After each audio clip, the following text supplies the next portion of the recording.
Hey guys, happy Mother's Day. It's not the reason I post this video, but I want to show you with two things.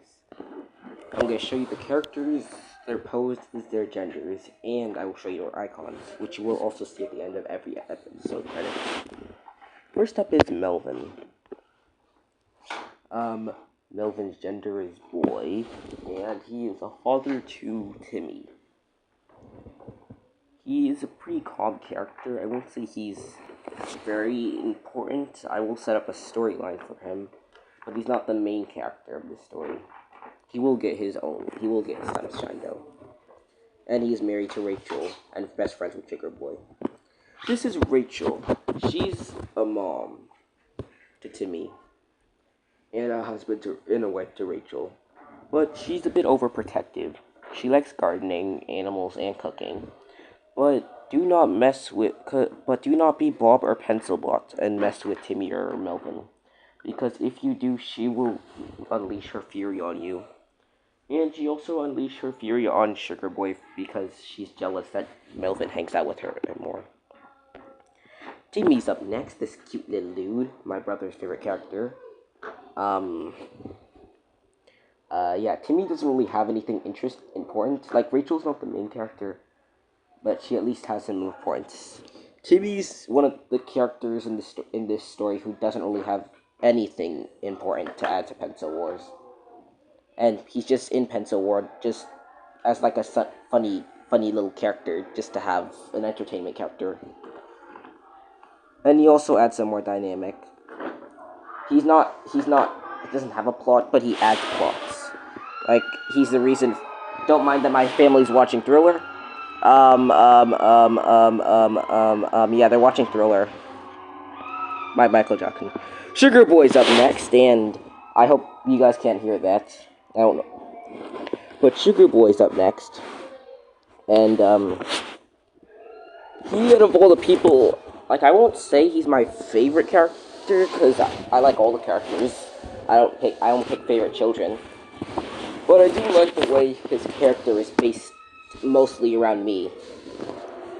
His character seems a lot like me. He has a lot of similarities to me. He feels he's kind of shy, but he supposedly accidentally made a friend. What else? He does like to craft sometimes. He does feel like he's hurt. He does feel hurt by someone, and he feels emotions that he doesn't want to feel. Like, he gets angry, but he tries not to snap at people, and he's just kind of a push. He's kind of a pushover. He just kind of doesn't defend against himself. Then Pencilbot is up next, and Pencilbot is the robot servant to Bob. He doesn't realize it. Bob tells him he's his best friend, but he's a servant. And he doesn't really... Like, I planned the entire story already, I just haven't scripted everything. He's just kind of... I'm not going to spoil anything, but he does have a major role on the show.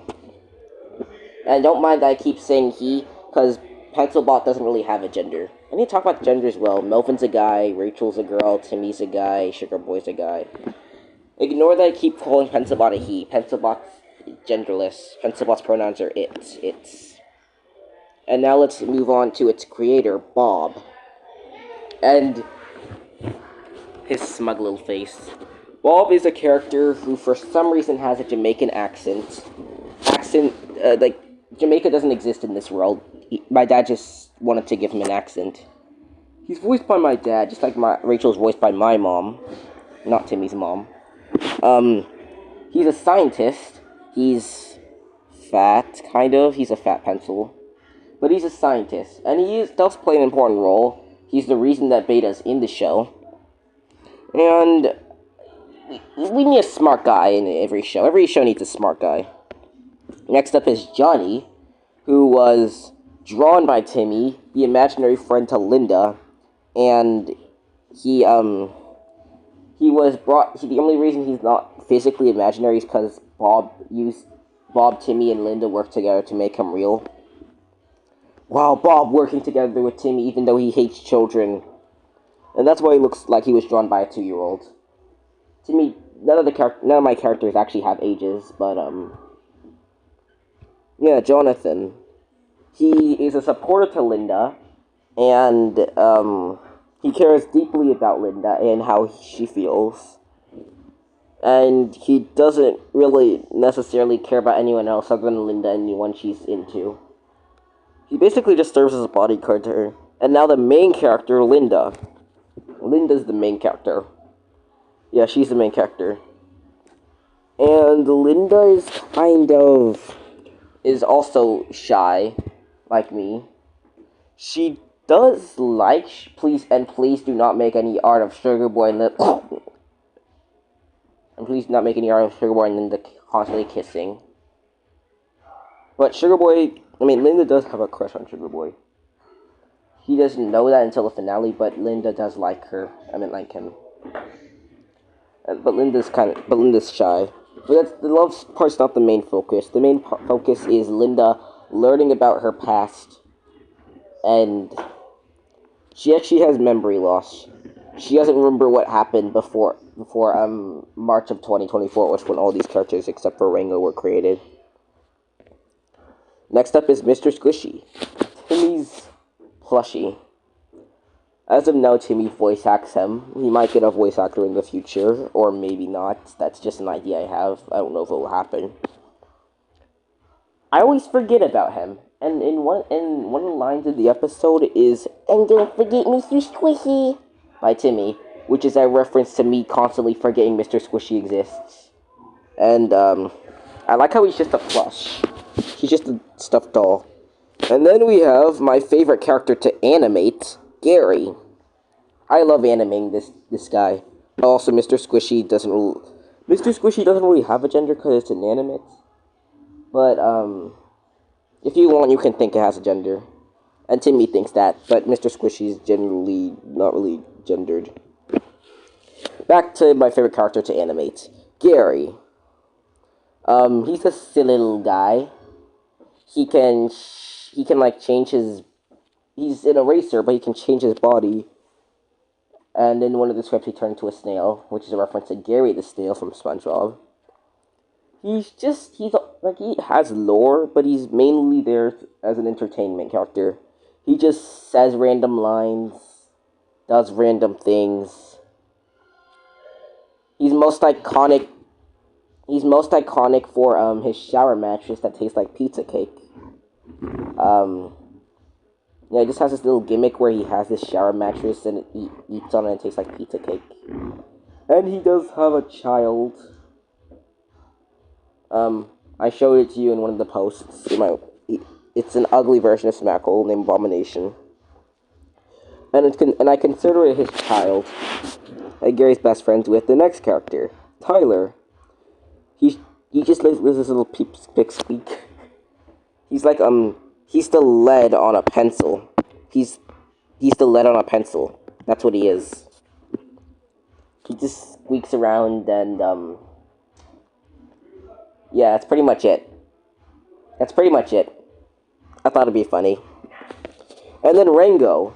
Rango was my original pick for the villain, but I decided to make the villain someone else because Rango will be too, he's already a character, and we just see him throughout the show. It'd be kind of a bad villain. So I decided to make the villain more secretive. Rango is not really evil, he just likes to mess with people with his powers. And then we have Beta. Beta is is what I refer to as I refer to her as an artificial animal. She is natural. She's not man-made or not pencil-made, but she functions like a machine. And I gave her the bow tie because it was funny. She is kind of based off of Ooh in every way. The design, the voice, the personality, it's based off of Ooh. And Beta's the reason these competitions happen. She wants to learn more about these people. And she's not evil. She just acts really goofy. Her job is to protect the animals. I mean, the pencils. And any other creature in the Eververse. She is a Zerbo, or Zerbian, and they're these... And Rachel will explain it to you in the episode. Yeah, and she can't really die, or feel pain, or feel anything. And there are some other characters that I haven't given poses to yet. Oh, I forgot to show you another character.